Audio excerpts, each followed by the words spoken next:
హెబ్రీలకు రాసిన పత్రిక 11వ అధ్యాయం. అందరు తెరిచినట్లయితే దేవుని వాక్యాన్ని మనం ధ్యానం చేసుకుందాం. దేవుని బిడ్డలారా, ఈ హెబ్రీ పత్రిక 11వ అధ్యాయం అంతా కూడా విశ్వాస వీరుల పట్టిక, జాబితా అంటారు. హీరోసెస్ ఆఫ్ ఫెయిత్, విశ్వాస వీరులు, దేవుని కొరకు విశ్వాసముతో నమ్మకముతో బ్రతికిన వీరులు అన్నమాట వీళ్ళు. హెబ్రీ పత్రిక రాయబడింది అపోస్తలుడైన పౌలు గారు రాసింది హెబ్రీలకు, హెబ్రీ క్రైస్తవులకు. ఎవరికి? హెబ్రీ క్రైస్తవులు, హెబ్రీ భాష మాట్లాడే క్రైస్తవులు. అంటే ఒక రకంగా చెప్పాలంటే యూదులకు ఈ పత్రిక రాయబడింది. మిగతా పత్రికలన్నీ కూడా అన్యజనుల కోసం రాశారు. 1-2 పత్రికలు మాత్రమే స్పెసిఫిక్గా యూదుల కోసం రాశారు. ఈ హెబ్రీ పత్రిక అనేది యూదుల కోసము, యూద మతములో నుండి యేసు ప్రభుని నమ్ముకున్న వారి కొరకు అపోస్తలుడైన పౌలు గారు హెబ్రీ పత్రిక రాశారు. హల్లెలూయా, హల్లెలూయా. పాత నిబంధన అంతా ఎత్తి, పాత నిబంధనలో యేసు ప్రభు ఏమై ఉన్నాడో, పాత నిబంధన అంతా యేసు ప్రభు ఎలా ప్రత్యక్షమయ్యాడో, పాత నిబంధన భక్తులకు యేసు ప్రభు తనను తాను ఎలా దేవునిగా నిరూపించుకున్నాడో, ఏ రకంగా వాళ్ళతో మాట్లాడుతూ వచ్చాడో, హెబ్రీ పత్రిక అంతా యేసు ప్రభు యొక్క పరిచయం ఉంటుంది. హెబ్రీ పత్రిక అంతా కూడా పితరులను యేసు ప్రభు నడిపించాడు. దేవదూతల కన్నా గొప్పవాడు, యాజకుడి కన్నా గొప్పవాడు, ఇవన్నీ హెబ్రీ పత్రికలో ఉంటాయి. యూదుల కోసము, యూదులు నమ్మాల యేసే దేవుడని, యేసు ప్రభు మీకోసము పంపబడిన, మీకోసం దిగి వచ్చి మహిమను వదిలి వచ్చిన నిజమైన దేవుడని యూదులు తెలుసుకోవడానికి హెబ్రీ పత్రిక రాయబడింది. చాలా అద్భుతమైన గ్రంథం హెబ్రీ పత్రిక. ఈ హెబ్రీ పత్రికలో ఇంకా శ్రేష్టమైనది ఏంటంటే 11వ అధ్యాయం. ఈ 11వ అధ్యాయము విశ్వాస వీరుల జాబితా. ఆది కాండము నుండి యేసు ప్రభు కాలం వరకు యేసయ్య కొరకు, దేవుని కొరకు ఎలా నమ్మకంగా జీవించారో, వాళ్ళ సాక్ష్యాన్ని ఏ విధంగా కాపాడుకున్నారో, శ్రమలు వచ్చినా, ఇబ్బందులు వచ్చినా, పోరాటాలు వచ్చినా, హింసలు వచ్చినా, మరణము వచ్చినా, ఏ విధంగా దేవుని కొరకు వాళ్ళు నిలబడ్డారో ఇందులో రాయబడింది. ప్రభువుని నమ్మి వెంబడిస్తే వాళ్ళకు కలిగిన విజయాలు, వాళ్ళకు జరిగిన మేలులు, వాళ్ళు అనుభవించిన ఉపకారాలు, వాళ్ళు సింహపు నోళ్లను మూసారంట, అగ్ని జ్వాలలను చల్లార్చారంట, ఖడ్గముల నుండి తప్పించుకున్నారంట, మరణము నుండి విడిపించబడ్డారంట, రాజ్యములను జయించారు. ఎవరు? ఈ విశ్వాస వీరులు. ప్రభుని నమ్ముకోవడం వల్ల జరిగిన మేలులు. దేవునికి స్తోత్రం, హల్లెలూయా. ఇదంతా విశ్వాసుల వీరుల జాబితా. ఆది కాండము నుండి మత్తయి సువార్త, మార్కు సువార్త, లూకా సువార్త, యోహాను సువార్త, యేసు ప్రభు కాలం వరకు ఉన్న దైవజనులు, ప్రవక్తలు, విశ్వాసులు, దేవుని నమ్ముకొని నమ్మకంగా వెంబడించిన వాళ్ళందరి పేర్లు ఇందులో రాయబడ్డాయి. 1-2 పేర్లు మిస్ అయి ఉండొచ్చు, కానీ వాళ్ళు మిస్ అయిందనేం బాధపడరు. ఏంది ప్రభువా, ఆ 11వ అధ్యాయంలో నా పేరు రాయలేదే అని వాళ్ళేం బాధపడరు కదా. సొలొమోను పేరు రాయలా, సొలొమోను బాధపడ్డా? సొలొమోను పేరు రాయబడలా.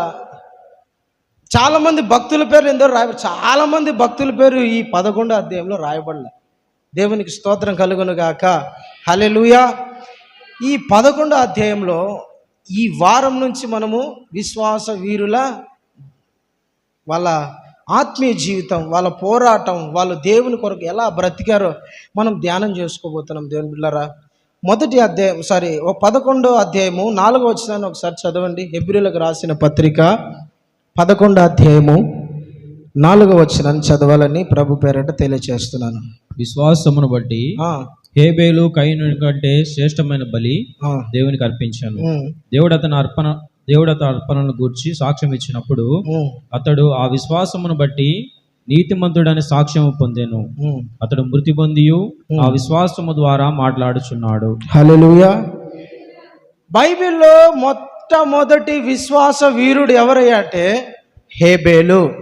వాళ్ళ నాన్న గురించి రాయబడలా, వాళ్ళ అమ్మ గురించి రాయబడలా, భూమి మీద మొట్టమొదటి మనుష్యుడు ఎవరంటే ఆదాం, తన భార్య హవ్వ.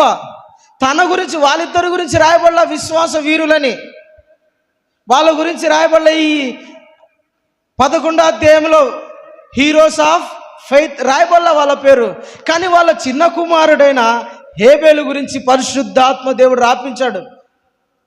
అవ్వ ఆదాము యేసు ప్రభుని ముఖాముఖిగా చూశారు. డైరెక్ట్గా ఒక మనిషితో ఎట్లా మాట్లాడతారో, ఒక మనిషిని ఎట్లా చూస్తారో అట్లా అవ్వ ఆదాము దేవుణ్ణి అలా ముఖాముఖిగా చూసి మాట్లాడేవాళ్ళు.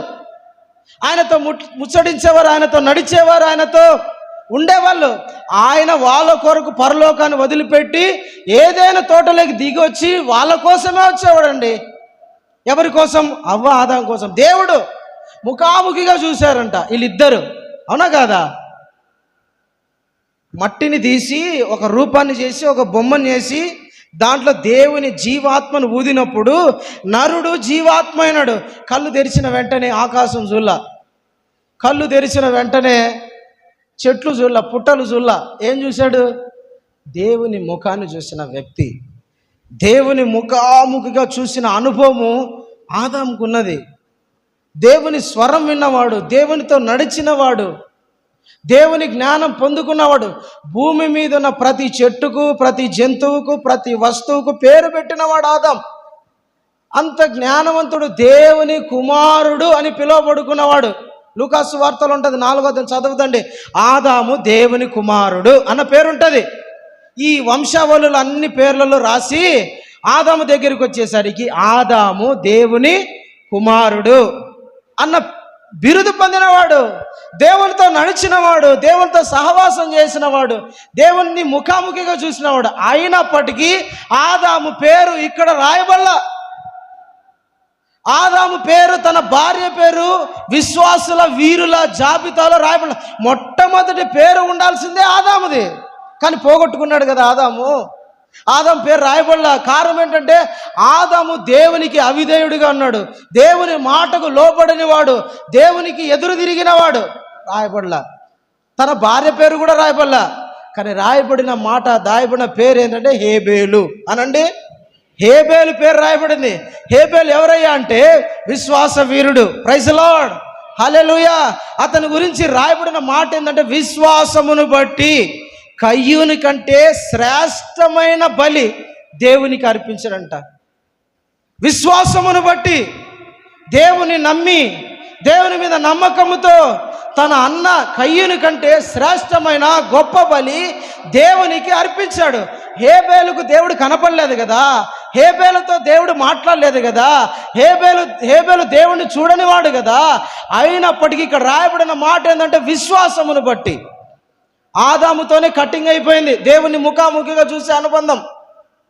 ఆదాముతోనే పోగొట్టుకున్నాడు మనుషుడు, ఆదాముతోనే పోయింది మహిమ, ఆదాముతోనే పోయింది దేవుని సహవాసం, ఆదాముతోనే పోయింది.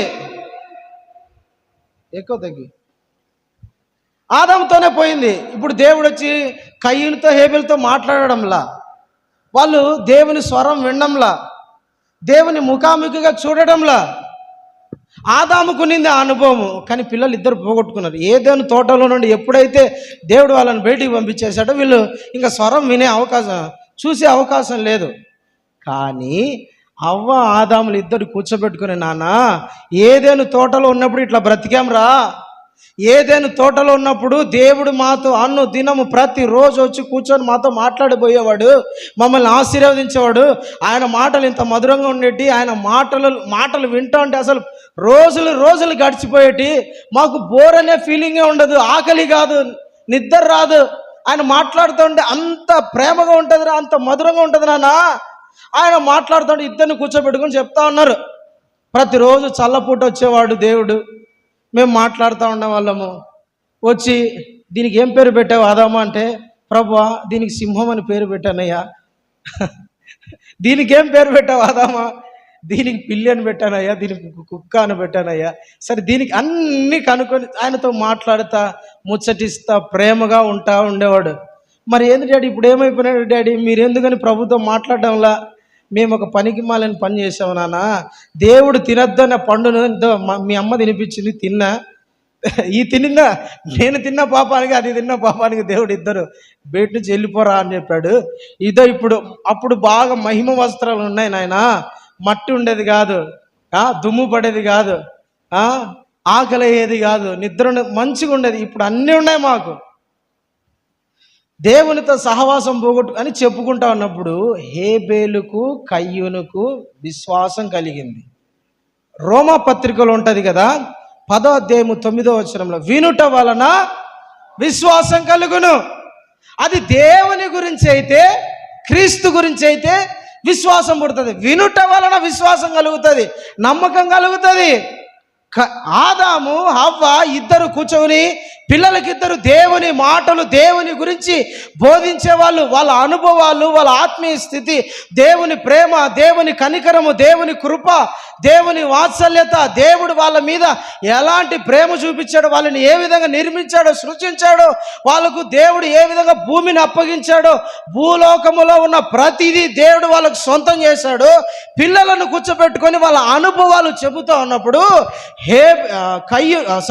హేబేలుకు హృదయములో విశ్వాసం పుట్టింది.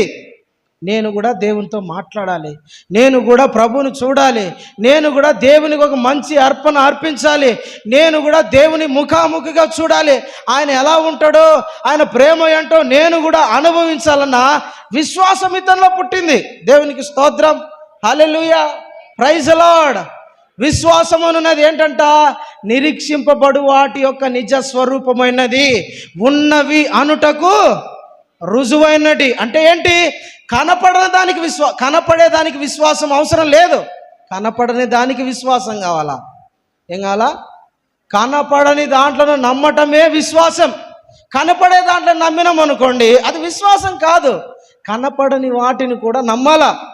అదృశ్యమైనవి ఉన్నవి అనుటకు రుజువైనది. అంటే కనపడనివి పరిశుద్ధాత్మ ద్వారా, విశ్వాసము ద్వారా దేవుడు మనకు కనిపించేటట్టుగా చేస్తాడు.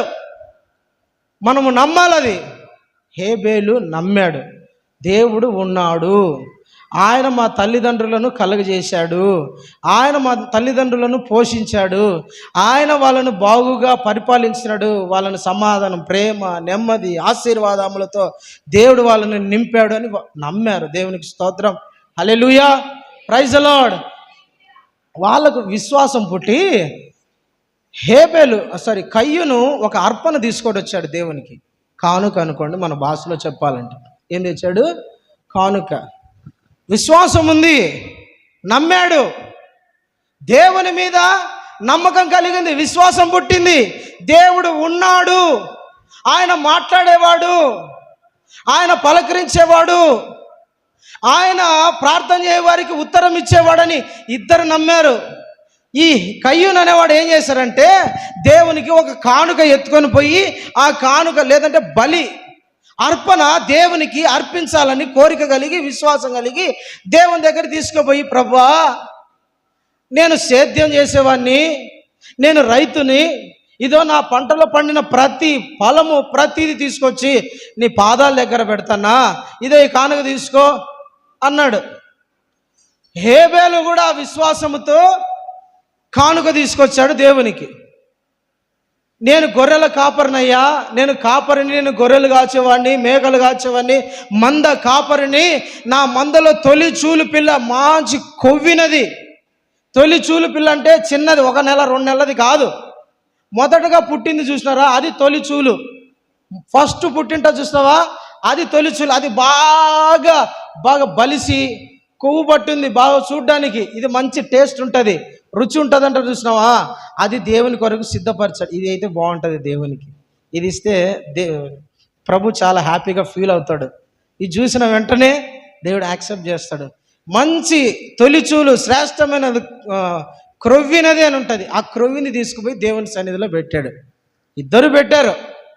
కానీ దేవుడంట హేబేలును అతని అర్పణయు లక్ష్య పెట్టను, కయ్యూనును అతని అర్పణను లక్ష్య పెట్టలేదంట. హల్లెలూయా. దేవుని బిడ్డలారా, దేవుని సన్నిధికి వచ్చేటప్పుడు ఒకటి విశ్వాసముతో రావాలి. ఎలా రావాలా? విశ్వాస వీరుడు, విశ్వాసముతో రావాలి, నమ్మకముతో రావాలి. దేవుని మీద భయభక్తులతో రావాలి. దేవుని సన్నిధికి వచ్చేటప్పుడు ఆయన ఉన్నాడనియు, ఆయనకు ప్రార్థన చేసే వారికి ప్రతిఫలం ఇస్తాడనియు నమ్మవలను కదా అని ఉంటుంది. ఆయన దగ్గరికి వచ్చేటప్పుడు అంట విశ్వాసంతో రావాలి. ఆయన మనల్ని చూస్తాడని, గమనిస్తాడని విశ్వాసంతో రావాలి.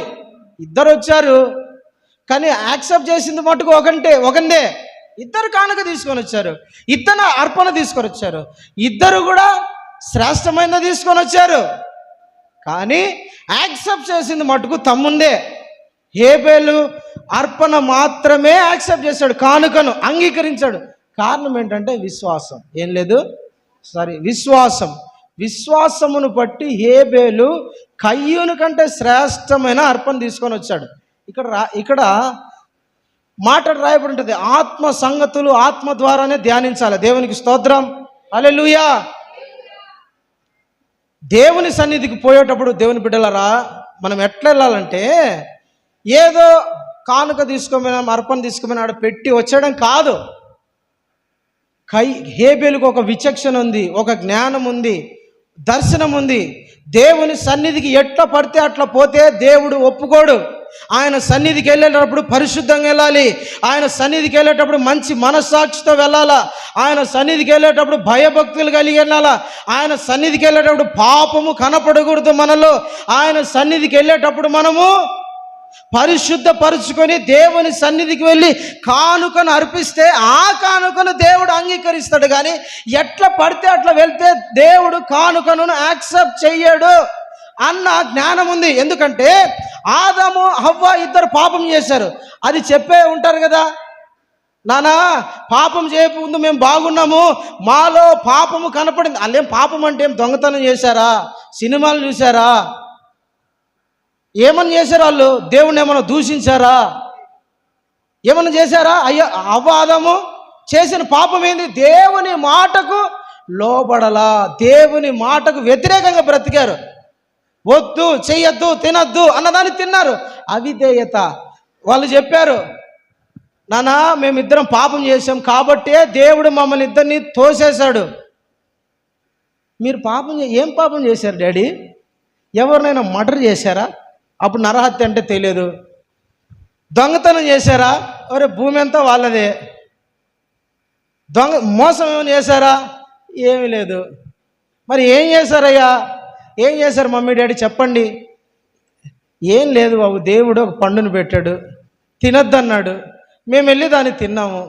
దేవుడు చెప్పిన దాన్ని మేము ధిక్కరించాం కాబట్టి దేవుని కోపం వచ్చింది, తోటలో నుండి బయటికి పంపించాడు. జరిగింది అదే, మేమేం పెద్ద పాపం చేయలా. కయ్యూనుకు హేబేలుకు ఆ విచక్షణ ఉంది. దేవుని సన్నిధికి వెళ్ళేటప్పుడు మనం ఎట్లా పడితే అట్లా వెళ్ళకూడదు. దేవుని సన్నిధికి వెళ్ళేటప్పుడు మనలో దేవునికి నచ్చనిది ఏది కనపడకూడదు. దేవుని సన్నిధికి వెళ్ళేటప్పుడు భయభక్తులు కలిగి వెళ్ళాలి.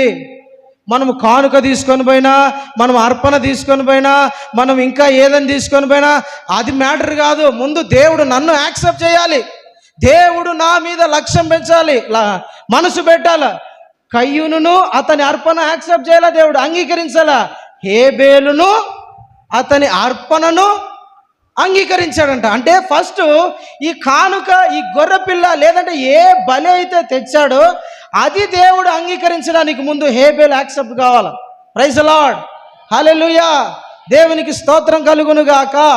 దేవుని బిడ్డలారా, విశ్వాసముతో పోవడం అంటే ఏంటో తెలిసిన, దేవునికి నచ్చినట్టు బ్రతకడం. విశ్వాసం అంటే ఏంటి? దేవుడు చెప్పినట్టు జీవించడం. విశ్వాసం అంటే ఏంటి? దేవునికి నమ్మకంగా ఉండటం. మనము ఒక జంతువుని పెంచుకుంటాం, జంతువు పెంచుకుని దానికి అన్నం పెడతాము, దానికి మంచి షెడ్ ఏర్పాటు చేస్తాము కదా, దానికి అన్నీ సిద్ధపరిచి పెడతాం. అది మనకు అనుకూలంగా ఉండాలా, మనల్ని ప్రేమించాలా, మన మీద ఎవరైనా ఎదురు తిరిగితే వాళ్ళని పోయి కరవాలా, వాళ్ళని అరవాలా అనే కదా మనం పెంచుకుంటాం దేనైనా జంతువుని. అది మన మీద మనకే వ్యతిరేకంగా అది మొరుగుతే, మన మీదనే అది తిరిగితే అది నమ్మకమా? అదే లోబడి ఉండటం అనండి, ప్రేమించటము. విశ్వాసం అంటే లోబడి ఉండటం, ప్రేమించటము, విధేయత చూపడం. దేవుడు మన దగ్గర నుంచి కోరుకునేది ఏంటంటే నన్ను గురించి విన్నావా, తెలుసుకున్నావా, నాకు విధేయత చూపాలి. ప్రైజ్ ది లార్డ్, హల్లెలూయా. విశ్వాసం అంటే ఏంటంటే లోబడుట, విశ్వాసం అంటే ప్రేమించుట, విశ్వాసం అంటే దేవుడు చెప్పినట్టు నడుచుకోవటము విశ్వాసం. ఆయన ఏం చెప్పాడు దాని ప్రకారము నడుచుకోవటమే విశ్వాసం. ప్రభు అయిన యేసుక్రీస్తు చెప్పింది కూడా అదే. విశ్వాసం అంటే ఆయన చెప్పినట్టు నడవడం అండి, ఆయన చెప్పినట్టు జీవించడం, ఆయన చెప్పినట్టు బ్రతకడము విశ్వాసం అంటారు. హేబేలు విశ్వాసముతో ఉన్నాడు. ఏ విశ్వాసం? దేవుని సన్నిధికి వెళ్ళేటప్పుడు నేను ఎట్లా పడితే అట్లా వెళ్ళకూడదు, పరిశుద్ధంగా వెళ్ళాలి. ప్రభా, నాలో ఏమైనా లోపం ఉంటే సరిచేయి ప్రభా, తీసేయి ప్రభా. నేను నీకేమైనా వ్యతిరేకంగా బ్రతికింటే, వ్యతిరేకంగా ఉంటే నా నోటి మాటల ద్వారా అయినా, చూపుల ద్వారా అయినా, క్రియల ద్వారా అయినా, ఇంకా వేరే ఏదైనా నేను అనంటే నన్ను దయతో క్షమించు ప్రభా అని మంచి హృదయంతో దేవుని సన్నిధికి వెళ్ళి అర్పణ అర్పించాడంట. మంచి మనస్సాక్షితో, విశ్వాసముతో, ప్రభా మా తల్లిదండ్రులు చేసిన పాపాన్ని కూడా మరణించయ్యా, క్షమించు ప్రభా, నేను పరిశుద్ధంగా బ్రతకడానికి కృపని నాయన. దేవుని సన్నిధికి పశ్చాత్తాప హృదయముతోనూ, మారు మనసుతోనూ, విశ్వాసముతోనూ వెళ్ళి అతడు అర్పణను అంటే కానుకను, గొర్రె పిల్లను అక్కడ పెట్టొచ్చాడు. దేవుడు అది చూసి ముచ్చట పడ్డాడు అనమాట. దేవునికి స్తోత్రం, హల్లెలూయా. ముచ్చట పడ్డాడు, అతను చూశాడు. కానుక కన్నా ముందు ఇతన్ని యాక్సెప్ట్ చేశాడు. ఇప్పుడు మనమే ఉన్నాం, మీరే ఉన్నారు, మీ పిల్లలు ఉన్నారు, మీ మాట వినడు, మిమ్మల్ని ప్రేమించడు, మీరంటే లెక్కల అస్సలు మీకు లోబడడు, మిమ్మల్ని ఏదో ఒక చీప్ మెంటాలిటీతో చూస్తూ ఉంటాడు. మీ కుమార్తె కానీ, కూతురు కానీ, ఎవరైనా కానీ పిల్లలు, వాళ్ళు తీసుకొచ్చి ఇదిగో డాడీ 10,000 తీసుకోండి అంటే మీరు తీసుకుంటారా? మీరంటే ప్రేమలా, మీరంటే గౌరవంలా, మీరంటే మర్యాదలా, మీ మాటకు లోబడడు, మీ మాటను గౌరవించడు, ఏం చేయరు. జస్ట్ క్యాజువల్ వస్తారు, ఏదో తిన్నాం, ఓకే, డాడీ అంటే మా డాడీని, మా మమ్మీని అన్నట్లుంటారు. పెద్ద పట్టించుకోరు, ప్రేమించరు, ఏం చేయరు. తీసుకొని వచ్చి ఇదో జీతం పట్టుగా అంటే మీరు యాక్సెప్ట్ చేస్తారా? పట్టుగా తీసుకో అంటే ఓకే యాక్సెప్ట్ చేస్తారా? సరే నీ జీతం నాకెందుకు రాని ఆడ పడేసి పో, నాకెందుకు రా నీ జీతం, హ్యాపీగా నేను వచ్చి పెన్షన్తో బతుకుతాను, అవసరం లేదు నాకు జగనన్న చంద్రన్న ఇస్తాను, ఆ పెన్షన్ చాలు నాకు. దేవునికి స్తోత్రం. అవసరమైతే ఏదో పని చేసుకొని బతుకుతా, నాకు వద్దు పో అంటారు. అదే వాడు చక్కగా నవ్వుతా, ప్రేమతో అమ్మ నాన్న బాగా గౌరవంగా సన్మానిస్తా తీసుకొని వచ్చి చేతిలో పెట్టారు అనుకోండి, ఎంత ప్రేమగా ఉంటారు. తీసుకొని ఆశీర్వదించి, ఇద్దరు 100 రూపాయలు కావాలని పెట్టుకోనన్నా, ఏమన్నా కావాలన్నా, బట్టలు కొనుక్కుంటావా, షూ కొనుక్కుంటావా, ఏమన్నా కావాలన్నా ఇస్తారు. అవునా? హల్లెలూయా. అరే మొదటగా ఎవరు వ్యక్తి ఇష్టంగా ఉండాల, తర్వాత అతను ఇచ్చేది. దేవుడు కూడా, హేబేలు కూడా మొట్టమొదటిగా దేవునికి హేబేలు నచ్చాడు, తర్వాత అతని అర్పణ నచ్చింది. హేబేలు నచ్చకోకుండా అర్పణ నచ్చదు. విశ్వాసముతో ఉన్నాడు. దేవునికి స్తోత్రం, హల్లెలూయా, ప్రైజ్ ది లార్డ్. దేవుని బిడ్డలారా, దేవుని దగ్గరికి వెళ్ళేటప్పుడు ఎట్లా వెళ్ళాలంట? విశ్వాసముతో వెళ్ళాలి. విశ్వాసం అంటే ఏంటి? దేవుని ప్రేమించడం, ప్రభు చెప్పినట్టు నడవడం, ప్రభు చెప్పినట్టు జీవించడం. హేబేలు గురించి రాయబడిన మాట ఏమిటంటే, అతడు మృతి పొంది మనతో మాట్లాడుచున్నాడు. అతడు చనిపోయి, విశ్వాసము ద్వారా చూడండి, విశ్వాసము ఒక వ్యక్తిని ఏ స్థాయిలోకి తీసుకుపోతుందో చూడండి. దేవుని మీద విశ్వాసం ఉంచితే, నా వైపు చూస్తా వినాలా, దేవుని మీద విశ్వాసం ఉంచితే, దేవుని నమ్మితే, దేవుణ్ణి ప్రేమిస్తే, దేవుడు చెప్పినట్టు బ్రతుకుతే, దేవుడు చెప్పినట్టు జీవిస్తే, దేవుడు వాళ్ళను మరణించినా కూడా వాళ్ళ ద్వారా దేవుడు సాక్ష్యాన్ని నిలబెడతాడు. హల్లెలూయా. వాళ్ళ సాక్ష్యం సజీవంగా ఉంటుంది. వాళ్ళ సాక్ష్యము ప్రపంచానికి దేవుడు తెలిసేటట్టు చేస్తాడు. ఒక్కడి విశ్వాసం. హేబేలు విశ్వాసము ద్వారా ఇప్పటికి కూడా మనతో మాట్లాడుచున్నాడని సాక్ష్యం ఇస్తా ఉన్నది. దేవునికి స్తుతి కలుగును గాక. హల్లెలూయా, హల్లెలూయా. దేవుని దగ్గరికి వెళ్ళేటప్పుడు ఎట్లా వెళ్ళాలంట? విశ్వాసంతో వెళ్ళాలి. అర్పణ అర్పించేటప్పుడు, అర్పణ అంటే గుర్తుపెట్టుకోండి, ప్రార్థన ఒక అర్పణ లాంటిదే, కానుక ఒక అర్పణ లాంటిది, సేవ ఒక అర్పణ లాంటిది, ఇంకా మీరు ఏమనుకుంటే అది పరిచర్య ఒక అర్పణ లాంటిదే. ఇంకా ఏమనుకున్నా మీరు ఈ అర్పణ దాంట్లో ఏమైనా పెట్టుకోండి. నేను పరిచర్య చేస్తా ప్రభు, అదొక అర్పణ. దట్ ఈస్ ఒక ఆఫరింగ్, అది ఒక కానుక లాంటిది, ఒక అర్పణ లాంటిది. దేవునికి స్తోత్రం. అర్పించడం అంటే ఏంది? నాది తీసుకోయ్యా అంటారు కదా, ఇది ప్రేమతో ఇస్తాను తీసుకో. అర్పణ అంటే ఏంటి? ప్రేమతో ఇదో అంటారు కదా. ఏదైనా సరే, అది కానుక కానివ్వండి, పరిచర్య కానివ్వండి, ఇంకా ఏదైనా కానివ్వండి, అర్పణ అంటే దేవునికి ప్రేమపూర్వకంగా విశ్వాసముతో ఇవ్వటమే. హల్లెలూయా. విశ్వాసముతో ఇవ్వటమే అర్పణ. అర్పణ అనేది ప్రేమతో, విశ్వాసముతో, దేవుని మీద మంచి మనసుతో ఇవ్వాల. కయ్యూను, హేబేలు కూడా దేవుని మీద విశ్వాసముతో, ప్రేమతో, నమ్మకముతో దేవునికి అర్పించాడు. దేవునికి స్తోత్రం. హల్లెలూయా. దేవునికి మహిమ కలుగును గాక. అర్పణ అర్పించేటప్పుడు విశ్వాసంతో అర్పించాలి. రోమిలకు రాసిన పత్రిక 12వ అధ్యాయం 1వ వచనం చదవండి. రోమిలకు రాసిన పత్రిక 12వ అధ్యాయము 1వ వచనం. రోమిలకు రాసిన సహోదరులారా, పరిశుద్ధమును దేవునికి అనుకూలమైన సజీవ యాగముగా మీ శరీరములను ఆయనకు సమర్పించుకొనుడని దేవుని వాత్సల్యమును బట్టి మిమ్మల్ని బ్రతిమలాడుకుంటున్నా. ఇట్టి సేవ మీకు యుక్తమైనది. హల్లెలూయా. ప్రియమైన దేవుని బిడ్డలారా, ఫస్ట్ బలి అర్పణ అంటే మనమే బలి అయిపోవాలి. ఏమైపోవాలా? మనమే మన శరీరాలను అర్పణగా దేవునికి అర్పించుకోవాలి. ఒక పాట ఉంది, అద్భుతమైన పాట. నీకిష్టమైనది కావాలి దేవునికి, బలి అర్పణ కోరలేదు దేవుడు అని పాడి, కయ్యను అర్పణ తెచ్చాడు దేవునికి,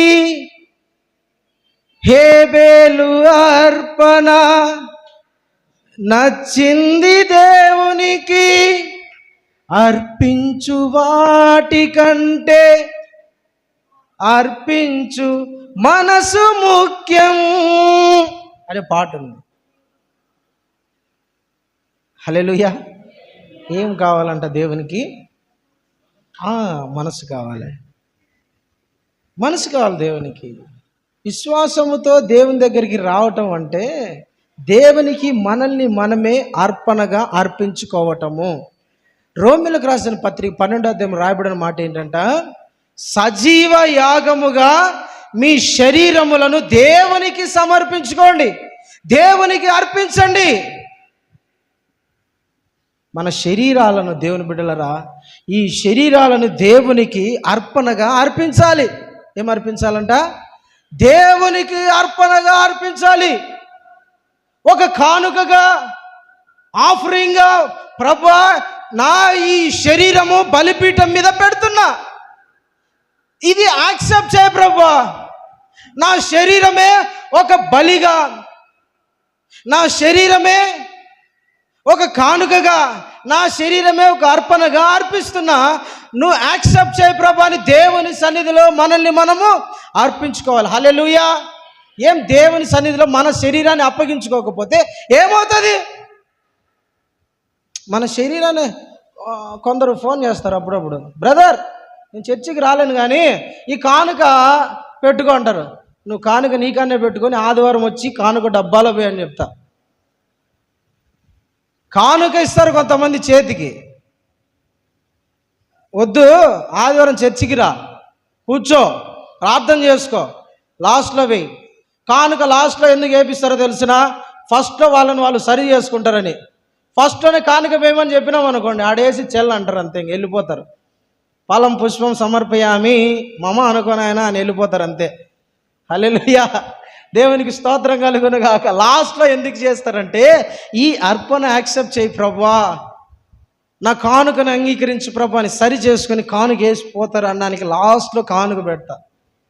దేవునికి స్తోత్రం, ప్రైజ్ ది లార్డ్. దేవుని బిడ్డలారా, సజీవ యాగముగా మన శరీరములను దేవునికి సమర్పించుకోవాలి. దేవునికి మన శరీరము సమర్పించుకోకపోతే ఏమవుతుంది? దేవుడు మన దగ్గర నుంచి కోరేది హృదయం మాత్రమే కాదు.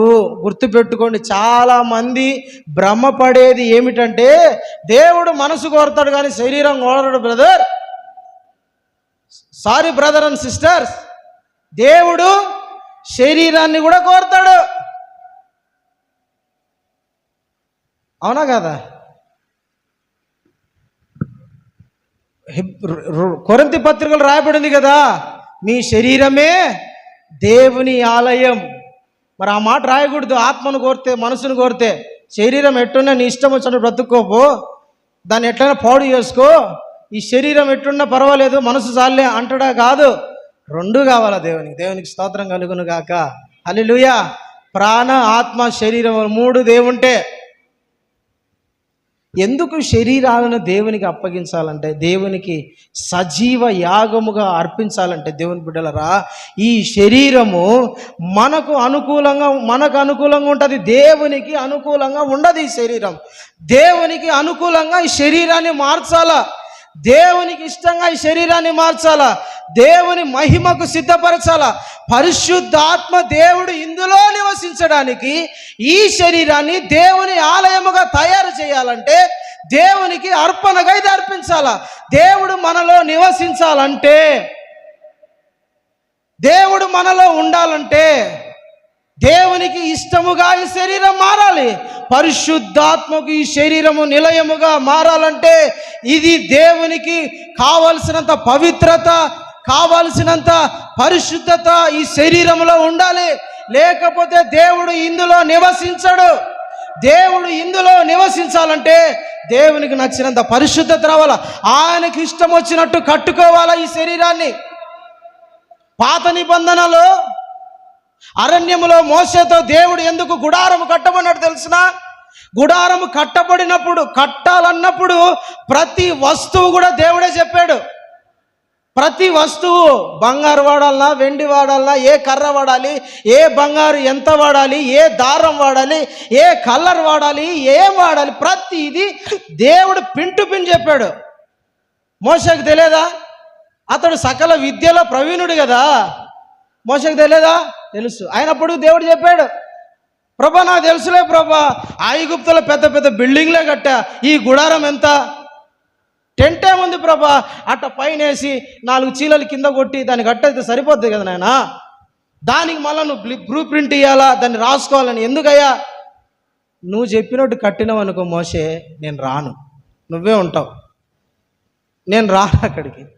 నిర్గమాకాండంలో రాయబడిన మాట అంటే, మోషే యెహోవా చెప్పినట్టు అలాగే చేసి ముగించెను, దేవుని మహిమ అందులోకి దిగి వచ్చెను. హల్లెలూయా, హల్లెలూయా. మోషే దేవుడు చెప్పినట్టు సంపూర్ణంగా కట్టి ముగించాడంట. ముగించినప్పుడు దేవుని మహిమ అందులోకి వచ్చింది. దేవుని బిడ్డలారా, దేవుని పరిశుద్ధాత్మ మనలో ఉండాలా, నివసించాలంటే దేవుడు చెప్పినట్టుగా ఈ శరీరాన్ని బిల్డ్ చేసుకోవాలి, కట్టుకోవాలా. దేవునికి అర్పించలేదు ఈ శరీరము, పరిశుద్ధాత్మ దేవుడు నివసించాడు ఇందులో. హల్లెలూయా. యోబు చేర్చి ప్రార్థన చేస్తాడు, అది ప్రభువా కన్యకలను నేను చూడకోకుండా నా కన్నులను కప్పుకుంటానా, తిప్పుకుంటానా, నా కన్నులను పవిత్రపరచు ప్రభువా అని ఏడుస్తాడు. అంటే పెళ్ళైన వాళ్ళని చూడొచ్చా ప్రభువా అంటారు కొందరు.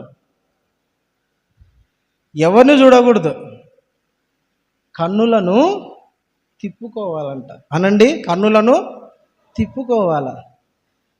ఎవరిని చూసినప్పుడు? కన్యకలను చూసినప్పుడు. ఆదికాండం 49వ అధ్యాయంలో ఉంటుంది, చదవద్దండి. యూదా గోత్రం గురించి అనుకుంటా. అతని కన్నులంట ద్రాక్ష రసములో కడగబడ్డాయంట. ఏంటంట? యేసు రక్తముతో కడగబడ్డాయి. ద్రాక్ష రసం అంటే, ఎరుపు అంటే యేసు రక్తానికి గుర్తు కదా. అతని కన్నులు కడుగబడ్డాయి. హల్లెలూయా, హల్లెలూయా. ఈ కన్నుల అపవిత్రత చూడకోకుండా, ఈ నోరు అపవిత్రత మాట్లాడుకోకుండా, ఈ శరీరము అపవిత్రమైన కార్యాలు చేయకోకుండా ఉండడానికి దేవునికి మన ఈ శరీరములను దేవునికి సమర్పించాలి ఈ శరీరాన్ని. లేదంటే మనకిష్టం వచ్చినట్టు బ్రతుకుతుంది ఈ శరీరం, మనకిష్టం వచ్చినట్టు జీవిస్తుంది, మనకిష్టం వచ్చినట్టు ప్రవర్తిస్తుంది, మనకిష్టం వచ్చినట్టు నడుచుకుంటుంది ఈ శరీరం. హల్లెలూయా, హల్లెలూయా. ఈ శరీరాన్ని లోపరచుట ఎవరికి సాధ్యం కాదు, వీలు పడదు.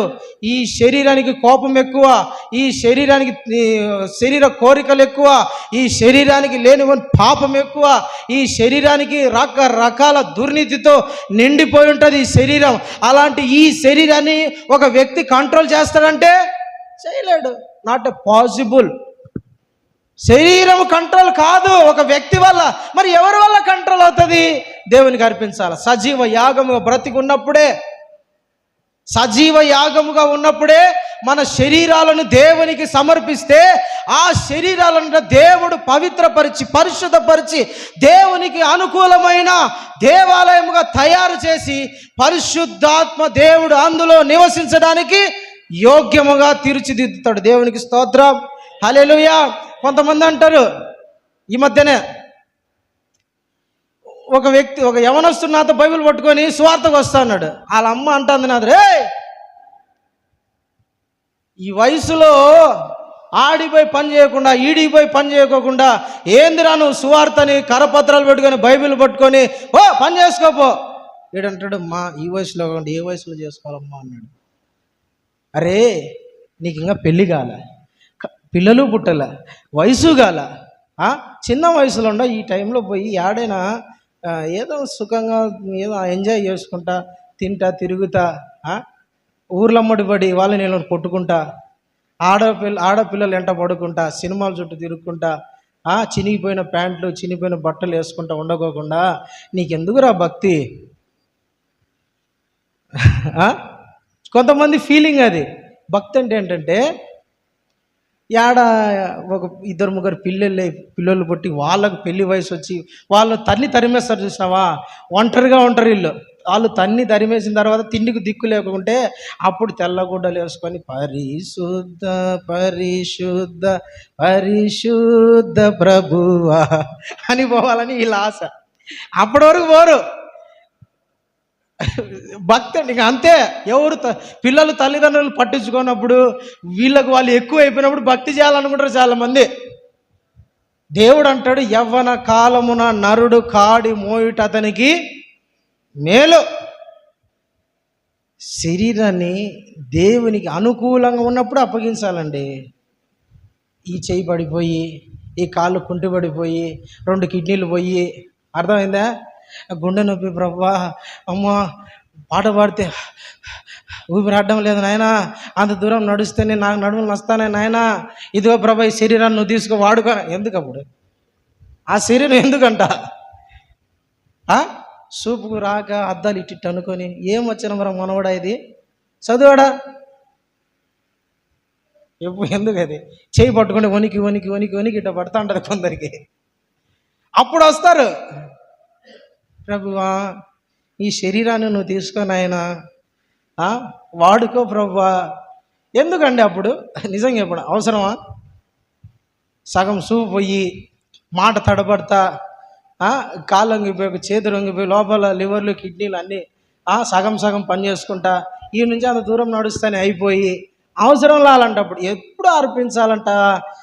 దేవునికి అనుకూలంగా సజీవ యాగముగా ఉన్నప్పుడు మన శరీరాన్ని దేవుని కొరకు అర్పించుకుంటే దేవుడు వాటిని పవిత్రపరిచి పరిశుద్ధపరిచి దేవుని కొరకు వాడుకుంటాడండి. హల్లెలూయా. విశ్వాసముతో బలి అర్పించడం అంటే దేవునికి మన శరీరాలను అప్పగించడమే. శ్రేష్టమైన అర్పణ అనండి, శ్రేష్టమైన అర్పణ. హేబేలు శ్రేష్టమైన అర్పణ అర్పించాడు. అంటే దేవునికి తనను తానే అర్పించుకున్నాడు కాబట్టే హతసాక్షిగా చంపబడ్డాడు. బైబిల్లో మొట్టమొదటి హతసాక్షి ఎవరు? హేబేలే. దేవుని నమ్మినందుకు, దేవుని మీద విశ్వాసం ఉంచినందుకు పవిత్రంగా బ్రతికినందుకు, దేవుడు చెప్పినట్టు బ్రతికినందుకు హేబేలుని కయ్యూను చంపాడు. ప్రైజ్ ది లార్డ్, హల్లెలూయా. మొట్టమొదటి హతసాక్షి, దేవునికి ఇష్టంగా బ్రతికినందుకు అతడు హతసాక్షి. అతని శరీరాన్ని ఎవరికి అప్పగించాడు? దేవునికి అప్పగించాడు. ఇదో ప్రభువా, నా శరీరం నీకే, నా శరీరము ఒక అర్పణగా అర్పిస్తున్నా, దీన్ని తీసుకో, స్వీకరించు. నీకు ఇష్టం వచ్చినట్టుగా నేను బ్రతుకుతా ప్రభువా, నీకు ఇష్టం వచ్చినట్టుగా నేను జీవిస్తా, ఉంటానయ్యా. దేవునికి మహిమ కలుగునుగాక. దేవునికి అనుకూలంగా మీకు ఒక మాట చెప్తా చూడండి. దేవునికి అనుకూలంగా బ్రతికినప్పుడు దేవుని బిడ్డలే వ్యతిరేకంగా లేస్తారు. ఏంటి? హేబేల్ ఎవరు? కయ్యూన్ ఎవరు? కయ్యూన్, హూ ఇస్ ద కయ్యూన్? అతడు ఒక విశ్వాసే.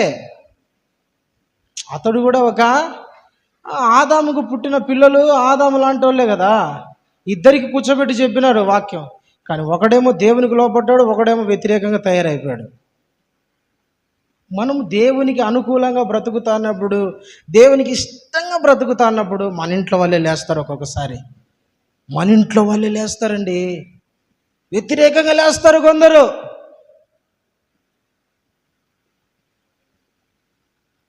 దేవుని నిన్ను యాక్సెప్ట్ చేస్తాంటే వాళ్ళు ఒకరిని యాక్సెప్ట్ చేయడు. హల్లెలూయా, ప్రైజ్ ది లార్డ్. కానీ మనము దేవునికి అనుకూలంగా మనల్ని మనము అర్పించుకున్నాం. హేబేలు దేవునికి శ్రేష్టమైన కానుక, ఫస్ట్ తనని తాను అర్పించుకున్నాడు దేవునికి. రెండోది చెప్తాను, లూకాసు వార్త 18వ అధ్యాయం, మత్తయి సువార్త తీయండి. మత్తయి సువార్త 5వ అధ్యాయము 23-24 చదవండి ఒకసారి. మత్తయి సువార్త 5వ అధ్యాయము 5. చదవండి సిస్టర్, చదువు నాన్న.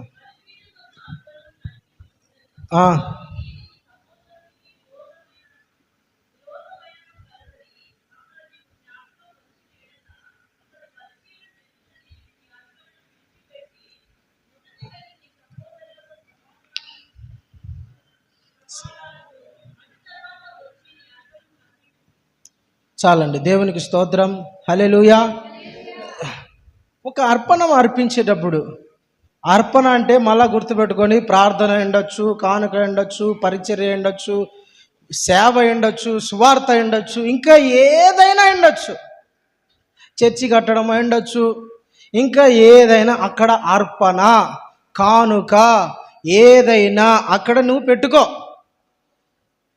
ఏదైనా ఉండొచ్చు. ఒక అర్పణ అర్పించేటప్పుడు, ఒక సేవ కానీ, ఒక కానుక కానీ, ఒక పరిచర్య కానీ, ఒక సువార్త కానీ, ఏదైనా సరే, ఒక ప్రార్థన కానీ, బలిపీఠం దగ్గర మోకరించి ప్రార్థన చేసే విషయం ఏదైనా సరే, అర్పణ అర్పించుచుండగా తన సహోదరుని ఎడల విరోధ భావం ఏదైనా ఉంటే అర్పణ అక్కడ వదిలిపెట్టేయాలంట. ఏం చేయాలంట? వదిలిపెట్టేసి వెళ్ళి సమాధాన పడొచ్చి అర్పణ అర్పించాలంట. కానుక, ప్రార్థన అర్పించాలి, కానుక వేయాలా, సేవ చేయాలా, సువార్త ప్రకటించాలా, లేదంటే పరిచర్య చేయాలా. ఎప్పుడు? హౌ, వేర్, ఎక్కడ? కానుక ప్రార్థన చేస్తున్నామండి. ఇప్పుడు ఉదాహరణ, ప్రార్థన చేస్తున్నప్పుడు ఎదుటి వాళ్ళ దగ్గర మనకు విరోధం భావం ఏదైనా ఉంది, విరోధం, శత్రుత్వము, కోపము, అసహ్యము, ద్వేషము, కక్ష, కలహాలు, విరోధ భావము ఏదైనా మన మనసులో ఉంటే చేతులెత్తి ప్రార్థిస్తున్నాం. ప్రభువా, నా కుటుంబాన్ని ఆశీర్వదించు, నా పిల్లలను దీవించు, నా కుటుంబాన్ని గొప్ప చేయి, నా శరీరంలో వ్యాధి ఉంది, ఈ బలహీనత ఉంది, తీసేయి, నా కుటుంబాన్ని ఐక్యతపరచు, లేదంటే నా ఉద్యోగాన్ని, వ్యాపారాన్ని దీవించు, నా అప్పుల సమస్యలు తీసేయని చేతులు ఎత్తి నువ్వు ప్రార్థన చేస్తున్నావు. ప్రార్థన చేస్తుండగా దేవుడు నీకు బయలుపరిచాడు, గుర్తొస్తుంది. ఎవరి మీదైనా నీకు విరోధ భావం ఉంటే నువ్వు గుర్తు చేసుకోవాలంట, గుర్తు రావాలి. నాకు వీళ్ళ మీద విరోధ భావం ఉంది, శత్రుత్వం ఉంది, కోపం ఉంది, కొట్లాడ, ద్వేషం ఉంది. ప్రార్థన నిర్దాక్ష్యంగా ఆపేయాలి, ఆపేసి వెళ్ళాలి. వెళ్ళి ఎవరితో అయితే సమాధానం లేదో, ఎవరి మీద అయితే ద్వేషం ఉందో, ఎవరి మీదైతే కక్ష ఉందో, ఎవరి మీదైతే నీకు మనసు బాగలేదో వాళ్ళ దగ్గరికి వెళ్ళి వాళ్ళతో సమాధాన పడాలంట. హల్లెలూయా. వాళ్ళతో సమాధానం, బ్రదర్ సిస్టర్ సారీ, నా వల్ల తప్పు అంటే క్షమించండి, దయచేసి క్షమాపణ కోరుతున్నా, క్షమించండి, ఈ తప్పు నేను చేశా, ఈ పొరపాటు చేశా, దయతో మన్నించండి, దేవుని అతనితో సమాధాన పడి రావాలంట. నీకు భార్య మీద కోపం ఉందా, ద్వేషం ఉందా, కొట్లాడుకున్నారా, తిట్టుకున్నారా, దూషించుకున్నారా, వెళ్ళి సమాధాన పడాల. అమ్మా నన్ను క్షమించు, తప్పైపోయింది, ఏమనుకోవద్దు, మన్నించు. భర్తతో గొడవ పడ్డావా, భర్త దగ్గరికి వెళ్ళాలా, ఏమయ్యా క్షమించు, పొరపాటు అయిపోయింది, తప్పు అయిపోయింది, ఇంకెప్పుడు చేయను, నా ఈ తప్పును బట్టి నేను నిన్ను క్షమాపణ అడుగుతున్నా, క్షమాపణ కోరాల. ఆ క్షమాపణ కోరుకోకుండా, క్షమించుకోకుండా, సమాధాన పడుకోకుండా మనసులో అదే పెట్టుకొని నువ్వు ఎంత ప్రార్థన చేసినా నీకు జవాబు రాదు. దేవుని సన్నిధి నుంచి జవాబు రాదు, ఆగిపోతుంది ప్రార్థన. నీ ప్రార్థన కనీసము ఆకాశం వరకు కూడా నీ ప్రార్థన వెళ్ళదు, ఆగిపోతుంది. అందుకని దేవుని బిడ్డలారా, అర్పణ అర్పించినప్పుడు ఏం చేయాలంట, సమాధాన. విరోధము ఎవరి మీదైనా ఉన్నదేమో మనల్ని మనం సరి చేసుకోవాలంట. బలిపీఠము దగ్గర అర్పణ అర్పిస్తున్నావు, ప్రార్థన చేస్తున్నావు, సేవ, కనీసము మందిరంలో పరిచర్య అంటే ఏదో ఇంట్లో పరిచర్య అనుకుంటారు చాలామంది. ఇంట్లో కసు దోస్తా ఉన్నావు, మందిరంలో కసు ఊడుస్తూ ఉన్నప్పుడు ఈ పరిచర్య దేవుడు చూస్తున్నాడు కదా. నాకు ఎవరి మీదైనా మందిరంలో ద్వేషం ఉందా, వెళ్ళాల, బ్రదర్ క్షమించండి, సిస్టర్ సారీ, బ్రదర్ ఏమనుకోవద్దండి. లేదంటే ఈ పరిచర్యని దేవుడు యాక్సెప్ట్ చేయడు, నిన్ను యాక్సెప్ట్ చేయడు, పరిచర్యని యాక్సెప్ట్ చేయడు. వంట వడ్డిస్తున్నావా, పరిచర్యలు ఏదైనా సరే, కరపత్రం ఎత్తుకొని సువార్త చేయడానికి వెళ్ళావా, సువార్త ఫలించాలంటే ఎవరి మీద కూడా విరోధ భావం ఉండకూడదు. విరోధ భావం ఉంటే అక్కడ పరిచర్య ఫలించదు, వ్యతిరేకత ఉంటే ఫలించదు. అందుకనే దేవుని వాక్యం ఏం చెబుతుందంటే, మొదటగా నీ సహోదరుడితో ఎవరి మీదైతే విరోధ భావం ఉందో వాళ్ళ దగ్గరికి వెళ్ళి క్షమాపణ కోరు. చాలామంది అనుకునేది ఏంటంటే, తప్పు చేసి దేవుని సన్నిధిలో ప్రభా నన్ను క్షమించయ్యా, తప్పు అయిపోయిందయ్యా, పొరపాటు అయిపోయిందయ్యా, ఏమనుకోవద్దయ్యా, నేను కన్న తండ్రి, కొడుకులు అంటోళ్ళం కదా, కూతుర్లు అంటోళ్ళం కదా, ఈడికి నా రుణములను మాఫీ చేసేయి, కొట్టేసే ప్రభా అనుకుంటారు చాలామంది. దేవుడు అట్లా అనుకోడు. ఫస్ట్ నా దగ్గర రాజీ పడాలంటే, నేను నిన్ను క్షమించాలంటే ఫస్ట్ మనుషులు నీకు ఎవరి మీద అవుతుందో వాళ్ళ దగ్గరకు బాగుంటాడు దేవుడు. హల్లెలూయా, హల్లెలూయా, దేవునికి స్తోత్రం. మనకు ఆ మనసే ఉంది. ఇద్దరు అన్నదమ్ములు కొట్లాడుకున్నప్పుడు కొట్టినోడు వచ్చి అమ్మ దగ్గరకు వచ్చి కూర్చొని ఉన్నాడు అనుకోండి, వీడు వాళ్ళిద్దరు మాట్లాడుకోవడం, అమ్మ ఏం చెప్తాను, రేయ్ ముందు అంత మాట్లాడరా, ఏమంటది, ముందు అంత మాట్లాడు. టీచర్ కూడా అట్టే చెప్తాయి, వానికి షేక్ హ్యాండ్ ముందు హక్ చేసుకో కదా, హక్ చేసి ప్రేమిస్తానని చెప్పు, సారీ చెప్పు, అప్పుడు ఇద్దరికి సమాధానం కోరు. దేవుడు కూడా అంతే. దేవుడు డైరెక్ట్గా నువ్వు దేవుని దగ్గర సంవత్సరాలు ప్రార్థన చేయి, యాక్సెప్ట్ చేయడు. నువ్వు ముందు అంత సమాధానం పడు. కయ్యూను హేబేలు గురించి రాయబడిన మొదటి యోహాను పత్రికలో ఉంటుంది 3వ అధ్యాయంలో. హేబేలు అంట ఒకసారి కయ్యూను నరహంతకుడు అని రాయబడింది. ఏంటంట చూడండి, నా మాట చూడండి. యోహాను మొదటి పత్రిక 3వ అధ్యాయము ఎక్కడి నుంచి చదువుతారంటే 11 నుంచి చదవండి, బాగుంటుంది.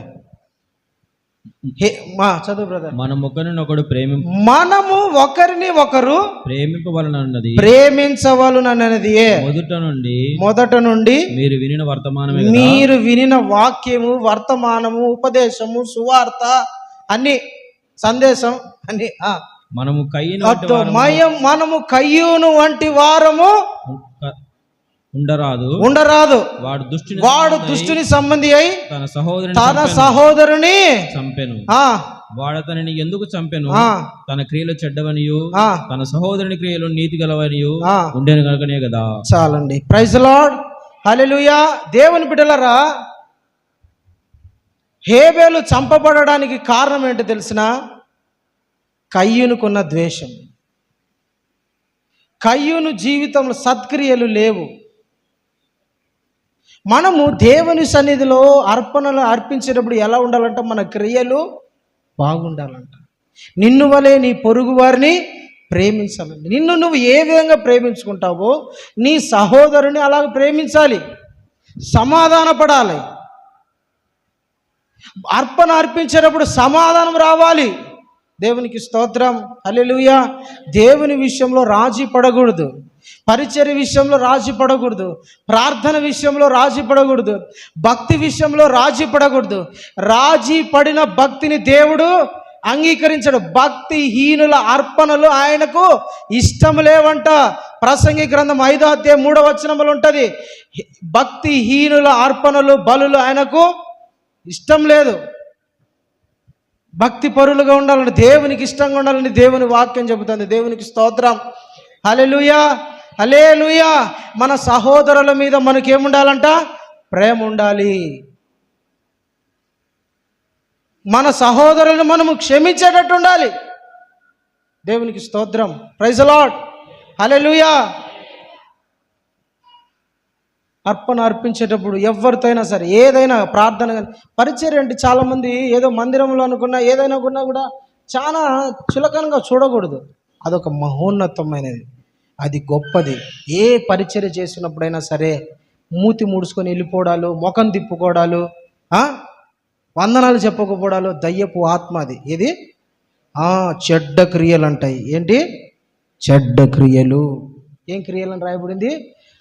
వాడు నరహంతకుడు అంట బైబిల్లో రాయబడిన మాట. ఏంటంట? మనము హేబేలు వంటి వారిగా ఉండకూడదు. కయ్యూను వంటి వారిగా ఉండకూడదు. వాడు తన తమ్ముడిని ద్వేషించి చంపాడంట. వాడిని ఎందుకు చంపాడు? తన క్రియలు చెడ్డమైనవి. చంపడం అంటే నూతన నిబంధనలో చంపడం అంటే ద్వేషించటమే.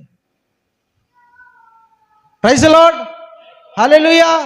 దేవునికి మహిమ కలుగును. మనం అర్పణ అర్పించేటప్పుడు సమాధానం, ఒకటి విశ్వాసముతో, ప్రేమతో, భక్తితో అర్పించాలా. రెండోది సమాధానముతో అర్పించాలా. ఎట్లా అర్పించాలా? సమాధానముతో. నువ్వు ఇంట్లో ప్రార్థన చేయి, వీధిలో ప్రార్థన చేయి, మీటింగ్లో ప్రార్థన చేయి, సంఘములో ప్రార్థన చేయి, హోల్ నైట్ ప్రార్థన చేయి, ఒంటరి ప్రార్థన చేయి. ఎక్కడ చేసినా కూడా ఎవరి మీద విరోధ భావం ఉండకూడదు. ఇది నీ మనసులో ఎప్పటికి ముద్రేసి పెట్టుకోవాలి. నాకు ఎలాంటి విరోధ భావం ఉండకూడదు. అప్పుడు దేవుడు నీ అర్పణ యాక్సెప్ట్ చేస్తాడు. నీ అర్పణ మీదకి దేవుని అగ్ని దిగి వస్తుంది. దేవుడు దాన్ని ఆశీర్వదిస్తాడు. నిన్ను దేవుడు వృద్ధిపరుస్తాడు. దేవుడు నీ సంతానాన్ని విస్తరింపచేస్తాడు. నీకున్న శాప పాపం ఏది దరిద్రం అంతా తీసేస్తాడు దేవుడు. నిన్ను దేవుడు గొప్పగా దీవిస్తాడు. హల్లెలూయా. 2 చేతుల పైకెత్తి ప్రభుని స్తుతించండి. హల్లెలూయా, హల్లెలూయా. దేవుడు మన అర్పణ అర్పించడానికి ముందు మనము దేవునితో సమాధాన పడటం మాత్రమే కాదు, మనకు ఎవరైనా విరోధ భావం, కోపము, కక్ష, ద్వేషం ఇంకా ఏమైనా ఉన్నా వాళ్ళతో సమాధానం పడాలి. మూడోది లూకా సువార్త 18వ అధ్యాయంలో చదవద్దండి, అది మీరు నోటెడ్ చేసి పెట్టుకోండి, లేదని మనసులో రాసిపెట్టు. 18వ అధ్యాయంలో ఇద్దరు మనుషులు మందిరానికి వచ్చి ప్రార్థన చేయడం ఉంటుంది. 18వ అధ్యాయం 9 నుండి 14 వరకు ఈ మాటలు ఉంటాయి. లూకా సువార్త 18వ అధ్యాయము 9 నుండి 14 వచనాల వరకు ఈ మాటలకు రాయబడి ఉంటాయి. ఇద్దరు వచ్చారంట. ఒక వ్యక్తి ఏమో పరిసయ్యుడు. అతడు దేవుని సన్నిధిలోకి వచ్చి మోకరించి ప్రార్థన చేస్తున్నాడు. ఏమని?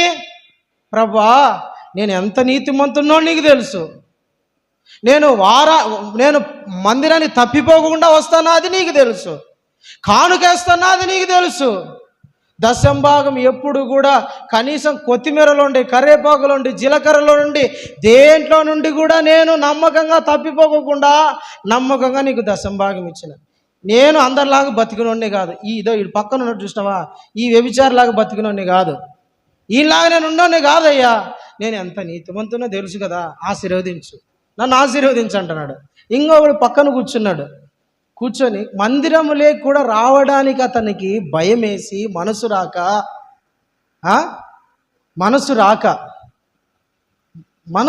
అండి, మనసు రావడంలో అతనికి మందిరంలోకి బయట నిలబడుకొని ఆకాశము తట్టు కన్నులెత్తడానికి కూడా నాకు సరిపడం భయం వేస్తుంది ప్రభువా.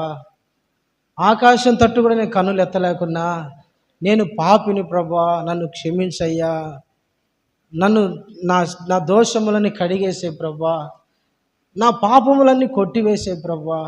దేవుని సన్నిధిలో తనను తాను తగ్గించుకుంటా, ఏడ్చుకుంటా, సరి చేసుకుంటా, పశ్చాత్తాపడతా, దేవునితో సమాధాన పడతా, ఏడ్చుకుంటా, ప్రభువా నన్ను క్షమించు, నేను పాపినయ్యా, ఏడ్చుకుంటా, ప్రార్థన చేసుకుంటా ఇంటికి వెళ్ళిపోయాడంట.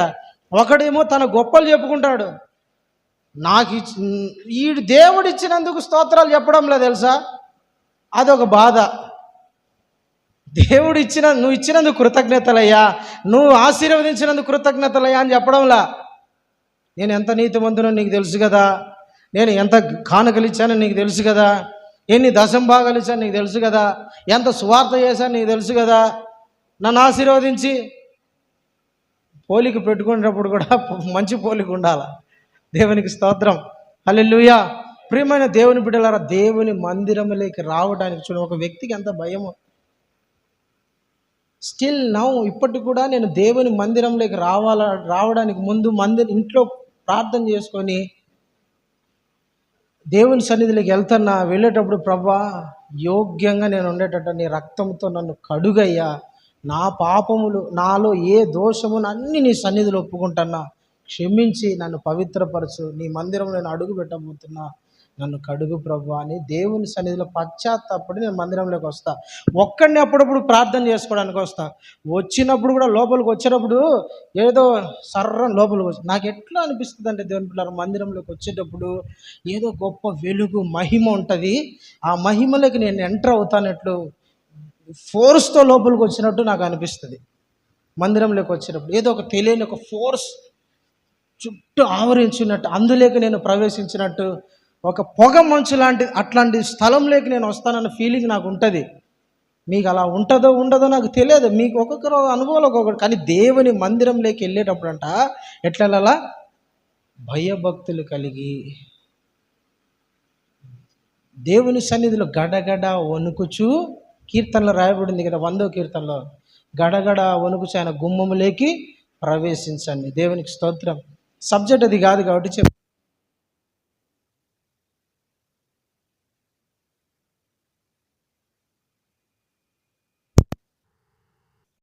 ఎలా ఉండాలా, తగ్గించి మనల్ని మనం తగ్గించుకోవాలి.